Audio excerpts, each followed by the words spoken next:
प्रिय बच्चों, एमए उत्तरार्ध नवम प्रश्न पत्र मेरे राम का मुकुट भीग रहा है। हम निबंध संग्रह पढ़ रहे हैं और इसके निबंध पढ़ रहे हैं हम बालू के ढूंढ। ये एक जापानी फिल्म पर आधारित कुछ अनुभव साझा करता है लेखक।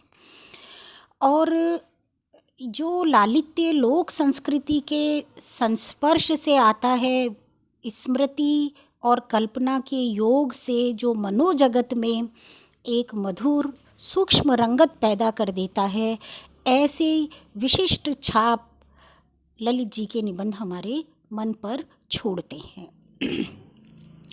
और एक बात और है कि पश्चिम के साहित्य और संस्कृतियों से गहरे परिचय ने विद्यानिवास मिश्र को आतंकित नहीं किया, बल्कि उनकी भारतीयता को और पुष्ट किया है।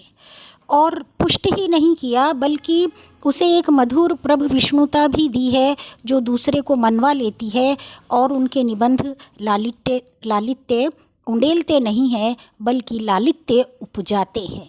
तो ऐसी सरस निबंध शैली और ऐसे ललित निबंध जब मिश्र जी के हम पढ़ रहे हैं, तब लगता है कि उनकी रोचकता का यही रहस्य है। एक ऐसा ही निबंध बालू के पर्वत, बालू के ढूंढ मतलब पर्वत, तो बालू के ढूंढ के संदर्भ में ऐसी रोचकता से जुड़ा हुआ एक संस्मरण, एक यात्रा और एक स्मृति कल्पना के माध्यम से वे हमारे साथ स्पष्ट करते हैं। और बड़ा रोचक निबंध है। और ललित निबंध में जो इनकी अभिव्यक्ति है वह उदासीन नहीं है, बल्कि धरती के प्रति प्यार और प्रकृति के निकट आनंद के साथ का सम्मिश्रण है। इसलिए वे जवाब की तलाश करते हुए कुछ सच्चे सवाल भी उठाते हैं, जो कि मिश्र जी की बहुत बड़ी उपलब्धि है। तो इसी संदर्भ में देखिए, आज हम पढ़ने जा रहे हैं बालू के ढूंढ। बरसों पहले एक जापानी फिल्म देखी थी, बालू के ढूंढों वाली। बाद में वह उपन्यास भी पढ़ने को मिला जिस पर यह फिल्म आधारित है। उस फिल्म का कथानक तो मर्मस्पर्शी था ही, उसका प्रस्तुतिकरण भी इतना गहरा प्रभाव छोड़ने वाला था कि आज भी उस फिल्म की करुणांत नियति मन पर छाई हुई है। मुझे अभी हाल ही में एक औद्योगिक उपनगर से निमंत्रण मिला और अपने रोज़मर्रा की ज़िंदगी से 2-3 दिनों की मोहल्लत लेकर वहाँ गया। लगभग 3 दिन या ठीक कहूँ 3 रात रहा। ज़्यादा तो घूमने घामने के लिए गया नहीं था, पर वहाँ घुमाने वाले स्नेहियों के उत्साह का मान रखने के लिए कुछ न कुछ तो चक्कर लगाना ही पड़ा। ऊंची पहाड़ी पर भुवनेश्वर, खजुराहो, बेलूर, महाबलीपुरम इन सब स्थानों के स्थापत्य को गड्ढ-मड्ढ करके पत्थरों से तराशे मंदिरों से लेकर रोज 1-1 इंच नीचे धंसते मानव निर्मित रेणु सागर तक की परिक्रमा हुई। अल्मुनियम के धातु, पाषाणों के धातु, सिल्लियों में रूपांतरण की प्रक्रिया भी सरसरी तौर पर देखने और समझने को मिली। और निचले स्तर की झोपड़ी में रहने वाले मजदूर से लेकर ऊपर के ऊंचे बंगले में रहने वाले प्रबंधक अधिकारियों के सत्कार का भी सुयोग मिला। और 3 पारियों में बटी हुई जिंदगी के हफ्ते हफ्ते चक्कर काटते 3 प्रकार के खट्टे सोने और जीने के क्रम भी पास से अध्ययन करने को मिली। लेखक अपने जीवन स्तर की विविध स्तरों को भी हमसे बिल्कुल स्पष्ट अभिव्यक्त करता है और ये बताते हैं कि यात्रा के दौरान या वहाँ पर रहने के दरमियान ऊंचे और नीचे तबके के जीवन शैली में, जीवन निर्वहन में क्या विभिन्नता होती है, वह भी बहुत करीबी से, बड़ी आत्मीयता के साथ वे हमसे बांटते हैं। और तब लगा कि इस जगह को जिन लोगों ने रेणुकूट नाम अपना सांस्कृतिक आभिजात्य प्रमाणित करने के लिए दिया, उन लोगों ने इस नाम की विडंबना अनजाने ही घोषित कर दी। रेणुकूट यानी बालू के पर्वत। और तभी वह बालू के ढूंढों वाली फिल्म एक नई चुभन के साथ याद आ गई। एक वैज्ञानिक है, कीड़ों में उसकी बड़ी गहरी रुचि है। उसे एक सुनहरे गुबरेले की खोज है और एक झोला लेकर वह निकल पड़ता है बलुए तट्टों की ओर, क्योंकि इसी परिवेश में यह सुनहरा गुबरेला पलता है। वह वैज्ञानिक एक ऐसी वीरान जगह में पहुंच जाता है जहां ऊपर एक गांव है, उसके पास ही एक ऊंचा कगार है और नीचे बालू के ढूंढ है। वहां रेत ही रेत है। उसमें कुछ चीज़ें ऐसी मिलती है जिनका उपयोग ऊपर के गांव वाले करते हैं। वही इस प्रकार के कीड़े हैं इस आश्वासन से उत्साहित होकर रस्सी के सहारे वैज्ञानिक नीचे लटका कर छोड़ दिया जाता है। नीचे एक छोटा सा काठ का घर है, उसमें एक उदास सी थकी हारी युवती है। पति नहीं रहा, ऐसे अकेलेपन का बानक मुंह पर डाले हुए वैज्ञानिक उस युवती से बिदकता है, रिस रिस कर छा जाने वाली रेत से जूझता है। युवती के आतिथ्य को पहले बेमन से, फिर लाचारी से, मानवीय ममता से स्वीकार करता है, उसके अकेलेपन से खींचकर उससे जुड़ता है। और जब उसे इस यथार्थ का बोध हो जाता है कि वह एक शिकार के तौर पर फंसाया गया है, युवती के लिए इसी प्रकार किसी बलिष्ठ सहायक को फांस कर गांव वाले लाते हैं। वह युवती का एक चारा है। असल में उस रेत से जूझने के लिए खटने वाला कोई बलिष्ठ पुरुष बराबर मिलता रहे, इसलिए एक ऐसी युवती वहाँ रखी गई है। तब वह भाग जाने के लिए छटपटाने लगता है।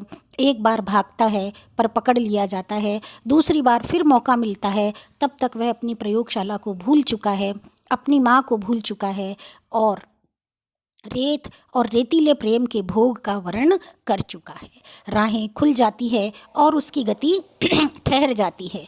उसकी गति छिन्न छिन्न सुर सुर सरकती बालू की गति में विलीन हो जाती है।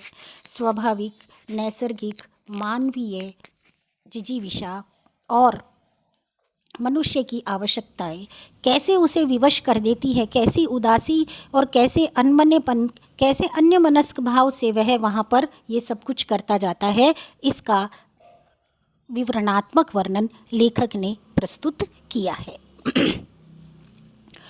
आधुनिक यांत्रिकता की करुण नियति को प्रतिबिंबित करने वाली वह फिल्म तीन ही रातों में कई रीलों में नए आयाम ग्रहण करके मन में नाच गई। बॉक्साइट चट्टान छट रही है, छट कर पिस रही है, उसके चूरों को और बारीक बनाकर घुलायित किया जा रहा है। घोलों में दूसरे घोल मिल रहे हैं और सिल्लियाँ ढल रही है। वैगनों में लद कर दूसरी फैक्ट्रियों में भेजी जा रही है। अलग अलग संयंत्र है, अलग अलग विभाग है।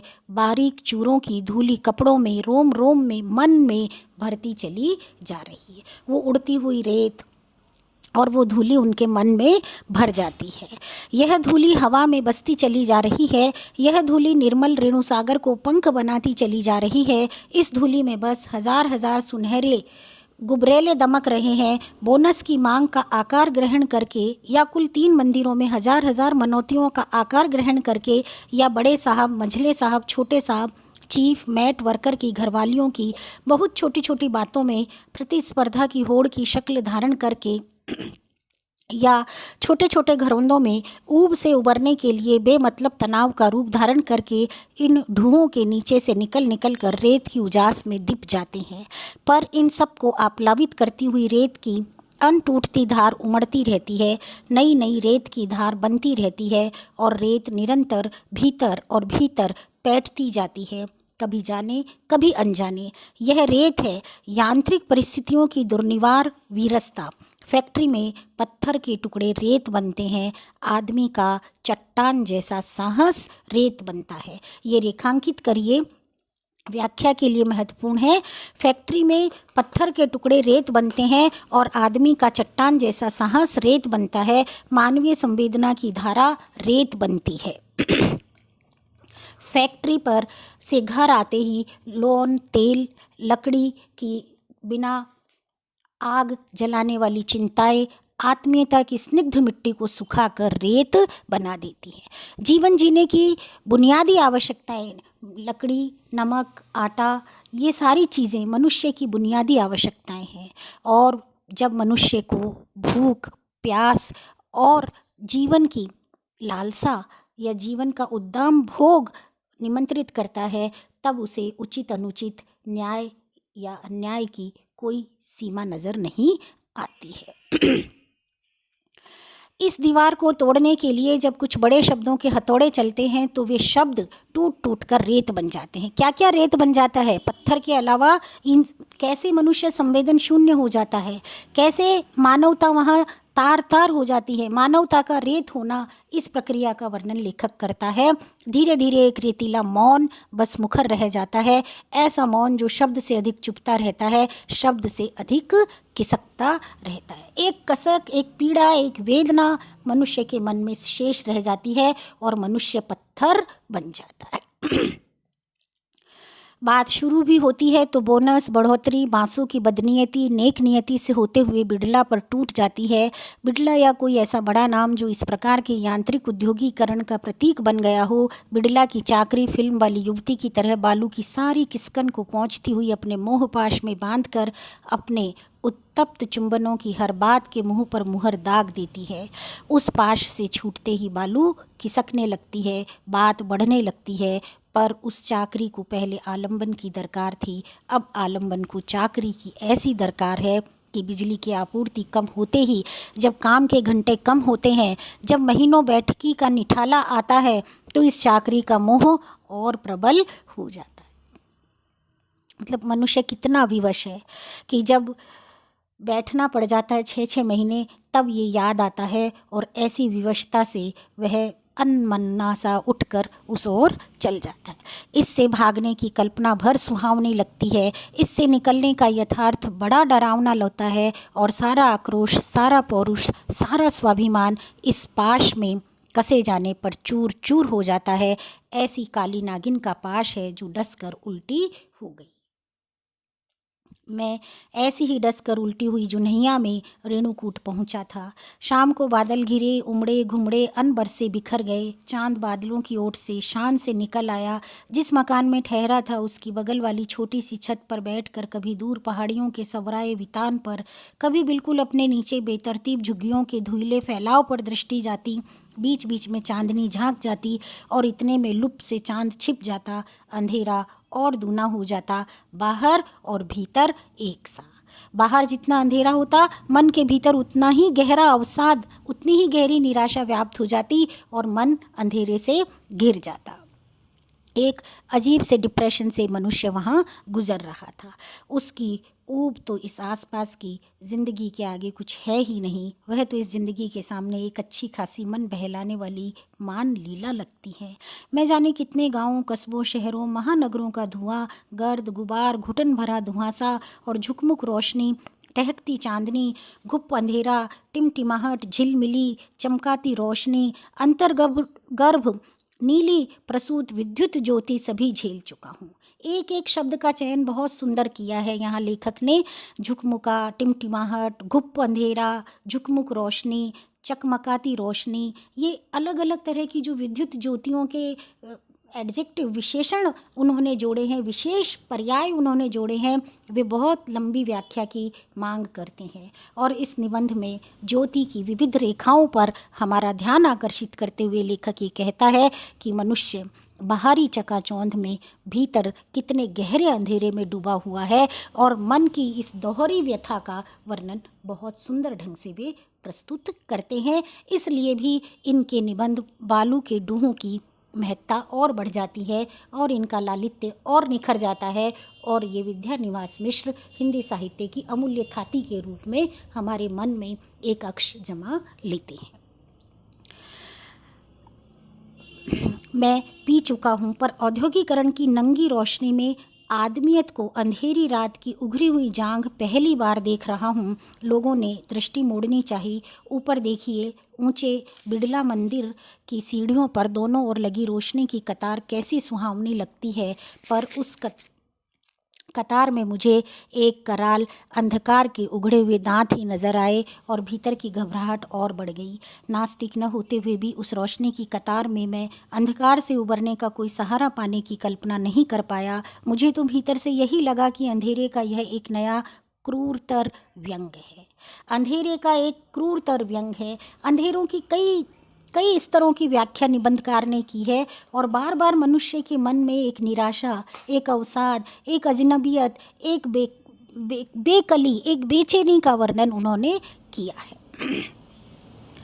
मुझे तो भीतर से यही लगा कि अंधेरे का यह एक नया क्रूरतर व्यंग है, कि मैं रोशनी की कतार बिछाकर भी अपने को ही प्रमाणित कर रहा हूँ। सूर्य के उपासकों, प्रकाश के पुजारियों, तुम्हें पूजा भी करने को मिलेगी तो मेरी ही पूजा करने को मिलेगी। सूरज डूब गया है। प्रकाश रास्ता खो चुका है। गाँव में पट्टीदारी के झगड़े देखे हैं। एक दूसरे की चुगली में लोगों को पैशाचिक उल्लास अनुभव करते पाया है।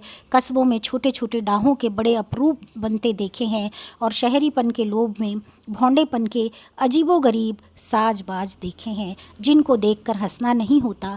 शहर में रहने के कारण रोना आता है। छोटे शहरों में थोड़े से अफसरों और सफ़ेद पोश मझले कद के लोगों के इर्द गिर्द मंडराने वाली छुटपन ही की हीनता और अकारण दीनता भी की भीड़ देखी है। साल में एक आध बार बाहर के किसी भी भव्य मूर्ति के आगमन के समय उत्सव का एक लंबा और बेहद उबाऊ खिंचाव देखा है, जिसमें अतिथि की उतावली भरी दयनीय मुद्रा और आतिथेय का दयनीय मुद्रा वाला उत्साह दोनों के ही अजीब से करुण संयोग में जुड़ने से पूरे उत्सव का रंग उजाड़ होते देखा है।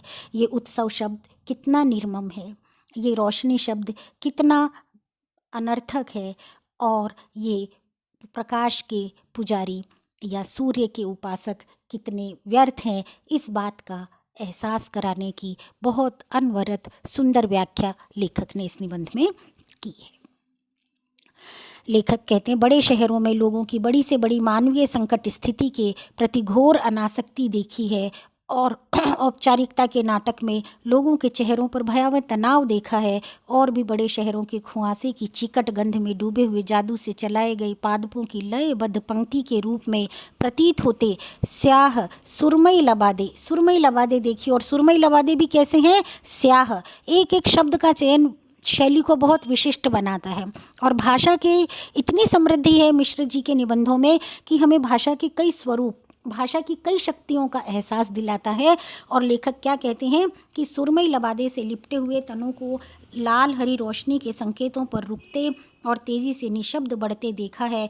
आदमी की भाषा को उपचार की अर्थहीनता में घिस घिस कर सपाट और निर्जीव होते देखा है। परंतु पहली बार मैंने विमानवीकरण का ऐसा संपुंजित अंधकार देखा। मुझे बराबर लगता था कि आदमी के पास अपने कौशल से नए जगत के निर्माण का जादू है। उसके हाथों में, उसके दिमाग में अनंत ब्रह्मांड कंदुक की तरह उछाला जा सकेगा। वह नया विधाता है। तकनीकीकरण या अभियंत्रीकरण की मयपुरी का वह राजा है। जैसे चाहेगा वह अपनी सुख सुविधा के अनुसार इस मयपुरी का रूपांतर कर लेगा। पर उजाले पक्ष की उस अंधेरी रात में उस रेणुकूट नामक मयपुरी की गोद में बैठा हुआ मैं आदमी के विधाता रूप से ऐसा आतंकित हुआ जैसा कभी हुआ न था। हम इसके बाद अब कल पढ़ेंगे।